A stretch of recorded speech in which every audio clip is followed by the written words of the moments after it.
योगीराम सूरत कुमार, योगीराम सूरत कुमार, योगीराम सूरत कुमार जय गुरुराय।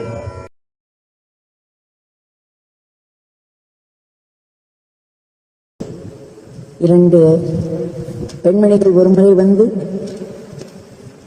மாரியம்மன் கோவிலுக்கு போவதற்காக அதற்கு முன் பகவானை வந்து தரிசித்து விட்டு செல்லலாம் என்று கிராமப்புற பெண்மணிகள் இருவர் பகவானிடம் வந்தனர். அவர்கள் கையில் சூடம், ஆரச்சி தட்டிலிருந்து, மேட்ச் பாக்ஸிலிருந்து எல்லாம் வைத்திருந்தனர், பூவு, குங்குமம். அவர்களை பகவான் வெகு நேரம் உட்கார வைத்து விட்டார். இருட்ட ஆரம்பித்து விட்டது. அவர்கள் பரபரப்போடு, சுவாமி நாங்கள் மாரியம்மன் கோவிலுக்கு போகணும் சாமி, அங்கே போய் பூஜை செஞ்சு வீட்டுக்கு போகணும் என்று சொல்லவும், பகவான் இவ்வளவு நேரம் கழித்து நீங்கள் அவ்வளவு தூரம் செல்ல வேண்டாம், இந்த பிச்சைக்காரனுக்கு நீங்கள் அங்கு என்ன செய்ய வேண்டும் மாரியம்மனுக்கு நினைத்தீர்களோ அதையெல்லாம் செய்து விடலாம் என்று சொல்லி அழகாக உட்கார்ந்து கொண்டு அவர்கள் மிகவும் மகிழ்ச்சியோடு அந்த ஆரத்தி முழுவதும் பகவானுக்கு சமர்ப்பித்தார். இப்படி பல விஷயங்கள், நமக்கு நேரமில்லை, அதனால் இந்த விவரங்களில் எல்லாம் நுழைய வேண்டாம். நாம் முன்பே ஒருவரை பார்த்தோம், லக்ஷ்மணன் என்பவர்.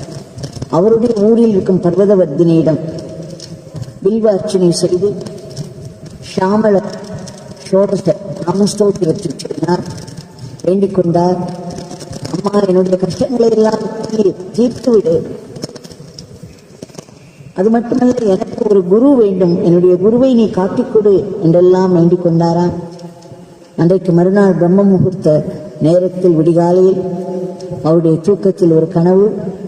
அதில் நாற்காலியில் நம்முடைய பகவான் உட்கார்ந்து கொண்டிருக்கிறார்.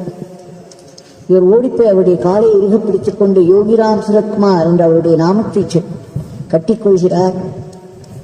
எனக்கு நிறைய கஷ்டங்கள் இருக்கின்றன சுவாமி, என்னை ஆசீர்வதியுங்கள் என்று சொல்லும் பொழுது பகவான், நேற்றை என்னிடம்தான் உன்னுடைய கஷ்டங்கள் எல்லாவற்றையும் சொல்லிவிட்டாயே என்று சொன்னார். பர்வதவர்த்தினியிடம் இவர் வேண்டிக் கொண்டதே பகவான் தன்னிடம் வேண்டிக் கொண்டதாக சொல்கிறார். விஷயங்கள் தனக்கு தெரியும் என்று சொல்கிறார்.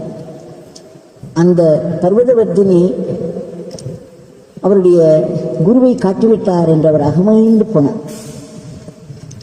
ஆக எல்லா தெய்வங்களுமே ஒன்றுதான். அதனால் யோகிராம் சுரத்குமார் நாமத்தில் அத்தனை நாமங்களும் அடக்கம் என்று நான் உணர்ந்தேன் என்று அவர் எழுதியிருக்கிறார். இனி எனக்கு வேறு தெய்வங்கள் இடம் போவதோ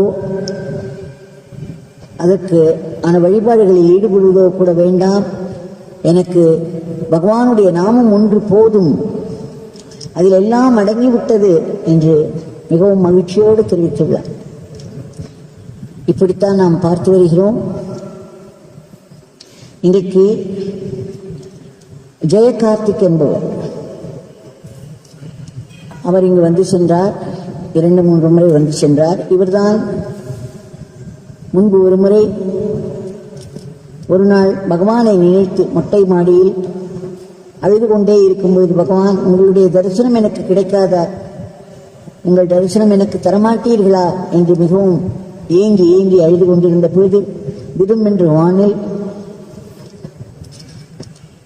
அந்த நிலவில் பகவானுடைய நிழல் உருவம் தோன்றியது. பார்த்தால் அப்படியே பகவானுடைய நிழல் உருவம். தனக்கு பகவான் அந்த மொட்டை மாடியில் இருந்து கொண்டு அந்த முழு நிலவில் தன்னுடைய உருவத்தை காட்டியதை கண்டவர் மெய் சிலிர்த்து அகமகிழ்ந்து அதை உடனே போட்டோவில் பிடித்து இந்த ஆசிரமத்துக்கு அனுப்பியிருந்தார். கேட்ட உடனே எனக்கு அவருடைய காட்சி கிடைத்தது. அத்தனை நேரம் வரையிலும் ஒன்றும் தெரியவில்லை. ஆனால் அங்கிருந்த மேகக்கூட்டங்கள் ஒன்று சேர்ந்து அந்த நிலவின் மேல் பகவானுடைய உருவமாய் அமைந்து கொண்டன. இது எப்படி சாத்தியம்? அந்த பகவான் அங்கு இருந்தால்தானே அந்த ஏற்பாடு நடக்க முடியும். பகவான் தன்னை காட்டித் தந்தார் என்று மிகவும் மகிழ்ச்சியோடு தெரிவித்திருந்தார். அவர் சொல்கிறார், இப்பொழுது இந்த பிப்ரவரி மாதம் வேக்சினேஷன் என்று சொல்வார்கள் அல்லவா, தடுப்பூசி அது 2 ஊசிகளையும் அவர் போட்டுக்கொண்டு விட்டாராம். கோவேக்சின் என்று சொல்வது, அந்த 2ஐயுமே போட்டுக்கொண்டு விட்டாராம். அதன் பிறகு விடும் என்று அவருக்கு பல அடையாளங்கள் தோன்ற ஆரம்பித்து விட்டன. எப்படி கோவிட் ஜுரம் வந்தால் என்னென்ன வருமோ அத்தனையும் வர ஆரம்பித்து விட்டன. அவர் சொல்கிறார், அவருக்கு ருச்சியோ அல்லது மனமோ தெரியாமல் போய்விட்டது. உடலில் ஜுரம் 102.9, கிட்டத்தட்ட 103 டிகிரி. இப்படியே இவருக்கு பலவிதமான தாக்குதல்கள் வரவே இவர் மிகவும் பயந்து போய்விட்டார். இவருடைய பெற்றோர்களும் மிகவும் பயந்து விட்டார்கள். இவருக்கு டாக்டரை சென்று பார்ப்பதற்கு மிகவும் தயக்கமாயிருந்தது, பயமாயிருந்தது. அப்படித்தான் பலர் பயப்படுகிறார்கள். நிறைய பேர் நாங்கள் இந்த தடுப்பு ஊசி போட்டுக்கொள்ளுங்கள் என்று கெஞ்ச வேண்டியிருந்தது.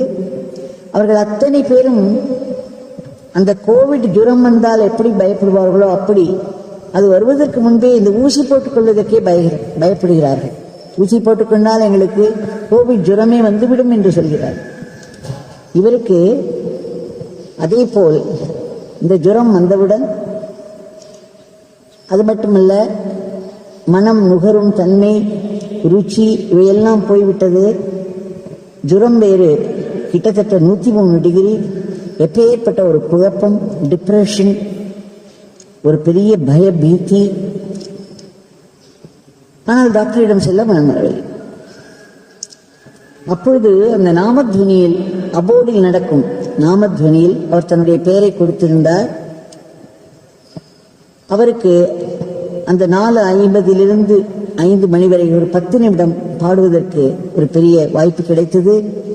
அப்பொழுது பகவானுடைய அந்த ஷ்ரைன், சன்னதி, அபோர்டில் இருக்கும் பகவானுடைய சன்னதியை பார்த்த வண்ணம் அவர் பாடினாராம். அவர் சொல்கிறார், அந்த 10 நிமிடத்தில் அந்த சக்தி வாய்ந்த அந்த சன்னதியில் நான் பாடியவுடன் என்னுடைய உடலில் பல மாற்றங்கள் நேர்ந்தது. திடும் என்று ஒரு புது தெம்பு வந்துவிட்டது, புது சக்தி வந்துவிட்டது, புது உற்சாகம் வந்தது. இப்படியெல்லாம் எப்படி நடக்கும்? 10 நிமிடம் நாமம் சொன்னேன். அந்த பகவானை பார்த்து கொண்டு அந்த நாமத்வனியில் அவ்வளவு பவர்ஃபுல்லாக, அவ்வளவு சக்தியோடு என்னுடைய உள்ளே பல முன்னேற்றங்கள், மாற்றங்களாய் வந்தன. ரொம்ப அன்யூஷுவல் எனர்ஜி என்று சொல்கிறார்.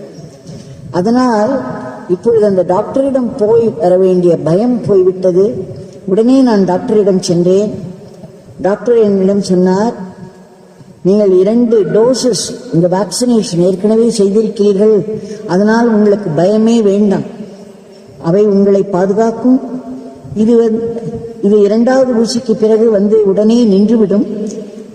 இதிலும் இந்த மனம், ருச்சி இவைகளெல்லாம் போகும். ஆனால் இது கடைசி ஸ்டேஜ், அதனால் பயப்படுவதற்கு ஒன்றுமே இல்லை. இன்னும் 2-3 நாட்களில் உங்களுக்கு இதெல்லாம் போய்விடும். அப்படியும் போகவில்லை என்றால் நீங்கள் மறுபடியும் கோவிட் டெஸ்ட் எடுத்துக்கொள்ள வேண்டும். ஆனால் அதற்கு அவசியமே இருக்காது. இது வேக்சினேஷனால் வந்த ரியாக்ஷன்ஸ் தான். இதை கண்டு நீங்கள் பயப்பட வேண்டாம் என்று அவர் தெளிவுபடுத்தினார். இவருக்கு சற்று ஒரு என்கரேஜ்மெண்ட் இல்லையா, அவர் ஊக்குவித்தார். அதனால் ஒரு நல்ல ஒரு மனநிலையில் வீட்டுக்கு திரும்பினார். அதுவரையிலும் டிப்ரெஷன், பயம் இவருக்கு மட்டுமல்ல, இவருடைய தாய் தந்தை இருக்கும். அப்பொழுது அவர் தினமும் இந்த ஸ்ட்ரீமிங் என்று சொல்வார்கள் அல்லவா, தண்ணீரை கொதிக்க வைத்து அதில் வேப்பிலைகளை போட்டு மஞ்சள் பொடியை போட்டு அந்த ஆவி பிடிப்பாராம். அன்றைக்கு நான் என்னுடைய சத்சங்கத்தில் அப்ரமேயன் என்ற சிறுவன் எப்படி அவருடைய தாத்தாவிற்கு ஒரு ஸ்ட்ரோக் வரவிருந்த பொழுது, அதாவது பக்கவாதம் என்று சொல்வார்கள் நினைக்கிறேன், அதற்கான அறிகுறிகள் அவருக்கு தோன்றி அவர் மூச்சு விட முடியாமல் வாய் குளறி வேர்த்து கொட்டி உட்கார்ந்து வீழ்ந்த போய்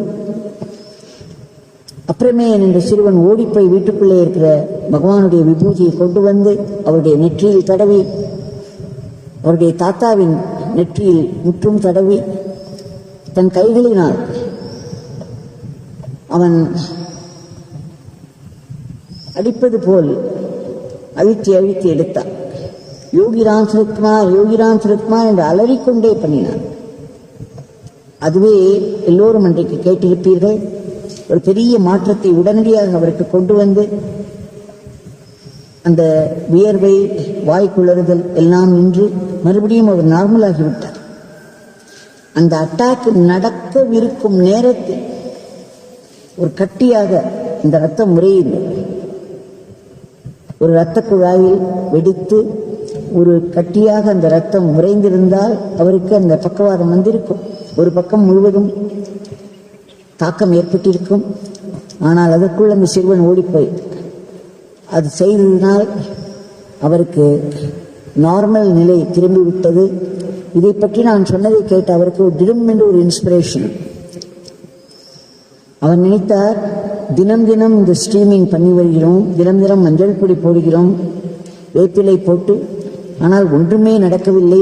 நமக்கு இன்னும் மனம் நுகரும் சக்தி வரவில்லை, ருச்சி வாயில் தெரியவில்லை, அப்படியே தான் இருக்கிறோம் என்று சற்று நொந்து கொண்டவர் அன்றைக்கு இந்த கதையை கேட்ட உடனே ஒரு இன்ஸ்பிரேஷன், ஒரு ஊக்கம். உடனே அதிஷ்டானத்திலிருந்து வந்திருந்த விபூதி இருக்கிறது அல்லவா, அதை தூக்கி அந்த கொதிக்கும் தண்ணீரில் போட்டாராம். வேப்பிலை மஞ்சளோடு விபூதியையும் போட்டாரா. அப்போது எழுந்த ஆவி இவருடைய தொண்டை, மூக்கு எல்லாவற்றிலும் உள்ளே சென்று ஒரு தாக்கத்தை நிகழ்த்தியது. அவர் சொல்கிறார், அதற்கு பிறகு விந்தையிலும் விந்தை, எனக்கு மனம் நுகரும் தன்மையும் ருச்சியும் தெரிய ஆரம்பித்து விட்டது. இது ஒரு பெரிய அற்புதமாக எனக்கு நிகழ்ந்தது. பகவானுடைய அதிஷ்டான விபூதியின் பெருமையை நான் உணர்ந்தேன் என்று சொல்கிறார். அது உடனே அவருக்கு ஜுரமும் நின்று விட்டதாம். அவர் அதை கொண்டாடுகிறார்.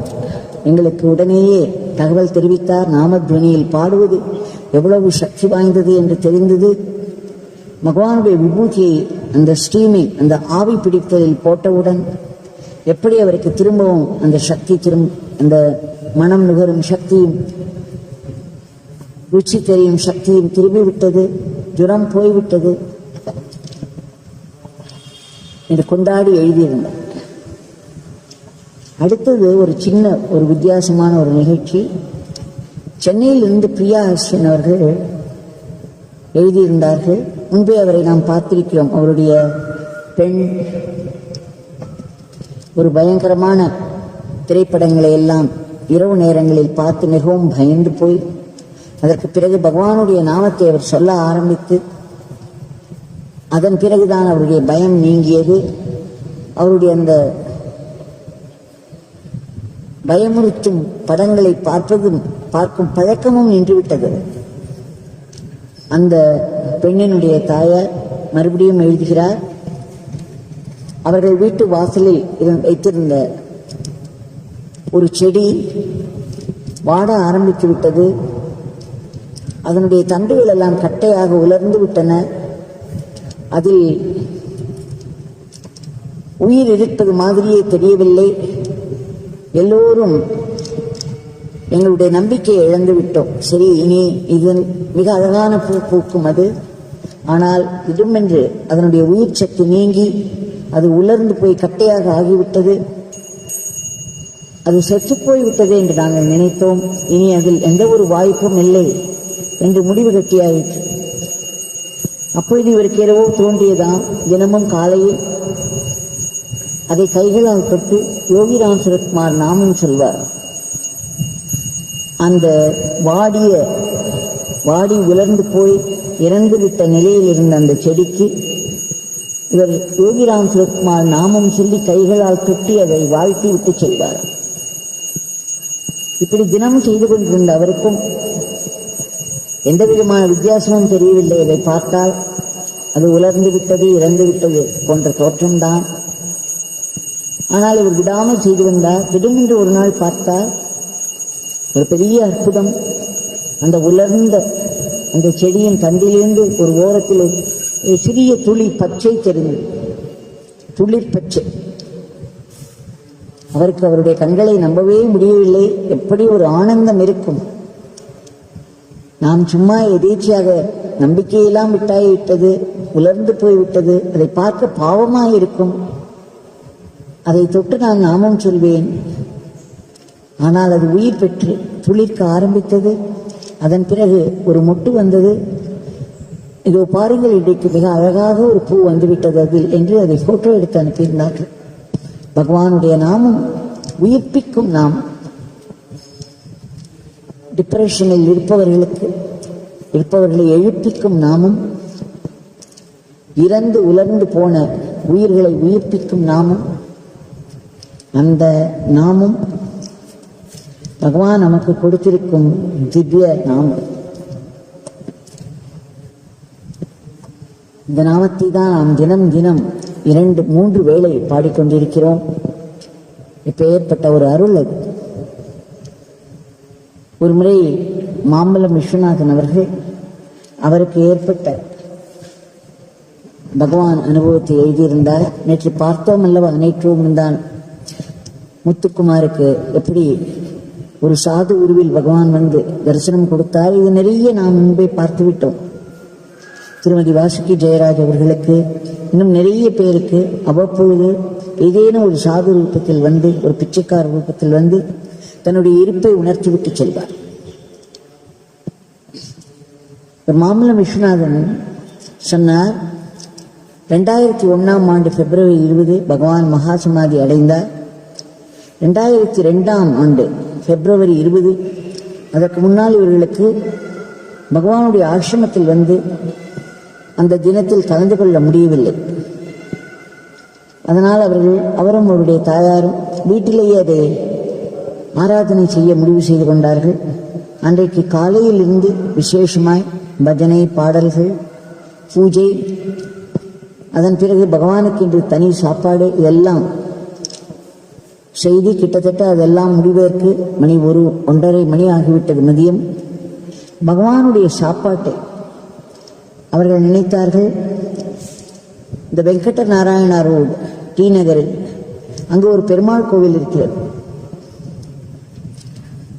நம்முடைய பகவான் டாக்டர் ரங்கபாஷ்யம் கிளினிக்கில் இருந்த பொழுது சற்று அருகிலேயே ஒரு திருப்பதி பெருமாள் கோவில் அங்கு உண்டு. திருப்பதி தேவஸ்தான் கோவில் ஒன்று உண்டு. இவரும் இவருடைய தாயாரும் அந்த நைவேத்தியத்தையும் எடுத்துக்கொண்டு எங்கேனும் ஒரு சாது கிடைத்தார். அந்த பெருமாள் கோவில் அருகிலே இருப்பார்கள். யாரையாவது நாம் ஒரு சாதுவை கண்டுபிடித்து அவரிடம் கொடுத்து விடலாம் என்று நினைப்போடுதான் வந்தார்கள். இவர்கள் வந்து அந்த பெருமாள் கோவில் முன்பு இறங்கும் பொழுதே அந்த மேடையிலேயே ஒரு சாது உட்கார்ந்து கொண்டிருந்தாராம். விஸ்வநாதன் சொல்கிறார், அப்படியே ஸ்டன் ஆகிவிட்டாராம். அவர் கண்களை அகல விரித்து பார்த்தாலும் அது உண்மை போல் இருந்தது. நம்பவே முடியவில்லை. நாங்கள் நன்கு தேடி ஒரு சாதுவை கண்டுபிடிக்க வேண்டும் என்றெல்லாம் நினைத்து வந்தே எதிரேயே அவர் உட்கார்ந்து கொண்டிருந்தார். அதே பச்சை தலைப்பாக தாடி இருந்தது. அதற்கு உடையில் அப்படியே அச்சடித்தார் போல் நம்முடைய பகவானுடைய தோற்றம். அது மட்டுமல்ல, உடனே எங்களை ஆங்கிலத்தில், என்னை இவ்வளவு தாமதமாக வருகிறீர்கள், why are you coming so late? I have been waiting for you from morning என்று சொன்னார். இவ்வளவு நேரமாக நான் உங்களுக்காக காத்துக் கொண்டிருக்கிறேன், ஏன் இவ்வளவு தாமதமாக கொண்டு வருகிறீர்கள் சாப்பாட்டை என்று சொன்னாராம். இவர் உடனே அவர் முன்னாடி அந்த கொண்டு சென்றிருந்த சாப்பாட்டை வைத்தாராம். அவர் சாப்பிட்டு அவர் சொன்னாராம், கைகளை தூக்கி பிளெஸ்ஸிங்ஸ் என்று வேறு சொன்னாராம் ஆங்கிலத்தில். அதன் பிறகு அவர் சொன்னார், நீங்கள் இருவரும் அந்த பெருமாள் கோவிலுக்கு உள்ளே சென்று அங்கே அந்த பிரகாரத்தை சுற்றி வந்து வழிபட்டு வீட்டுக்கு திரும்பி விடுங்கள் என்று சொல்லி அவர்கள் உள்ளே போனார்களாம். அங்கு போய் அவர் சொல்லியபடி எல்லாம் செய்துவிட்டு வெளியே வந்து பார்த்தார். அந்த சாதுவை அவர்கள் கொண்டு சென்றிருந்த அந்த உணவு எதுவுமே இல்லை. அவர் சுற்றுமுற்றும் தேடி தேடி பார்த்தார்கள், அவரை பார்க்கவே முடியவில்லை. அவர் சொல்கிறார், இன்று கூட என்னால் நம்ப முடியவில்லை, நிஜமாகவே நம்முடைய மனித உருவில் அப்படியே சாக்ஷாத் பகவானே அங்கு உட்கார்ந்திருந்தார். அவரைப் போல கைகளை தூக்கி ஆசீர்வதித்தார், அவரைப் போலவே பேசினார். உங்களுக்காக நான் காத்து கொண்டிருக்கிறேன் காலையிலிருந்து என்று வேறு சொன்னார். நாங்கள் கொடுத்த நைவேத்திய சாப்பாட்டை அப்படியே கையில் வாங்கி கொண்டார். 2 கைகளையும் தூக்கி பிளஸ்ஸிங்ஸ் என்று சொன்னார். அப்பே ஏற்பட்ட ஒரு தரிசனம் எங்களுக்கு அன்றைக்கு கிடைத்தது. நாங்கள் மிகுந்த பக்தியோடு நம்பிக்கையோடு செய்த நாம சங்கீர்த்தனமும் பஜனைகளும் பூஜைகளும் பகவான் அப்படியே ஏற்றுக்கொள்கிறார் என்று எங்களுக்கு புரிந்தது. இந்த தரிசனத்தை என்னால் மறக்கவே முடியாது என்று எழுதியிருக்கிறார். நம்மாலும் மறக்க முடியாதுதானே? இப்படி ஒரு தரிசனம் நம்ம எல்லோருக்கும் கிடைத்தால் எவ்வளவு நன்றாயிருக்கும். கண்டிப்பாக கிடைக்கும். பகவானுடைய நாமத்தை நாம் தொடர்ந்து சொல்லி ஏங்கிக் கொண்டே இருக்க வேண்டும். அந்த பகவான் நம் கண்முன்னே இருக்கிறார். அவரிடம் இன்றைய பிரார்த்தனையை நாம் சமர்ப்பித்துக் கொள்வோம்.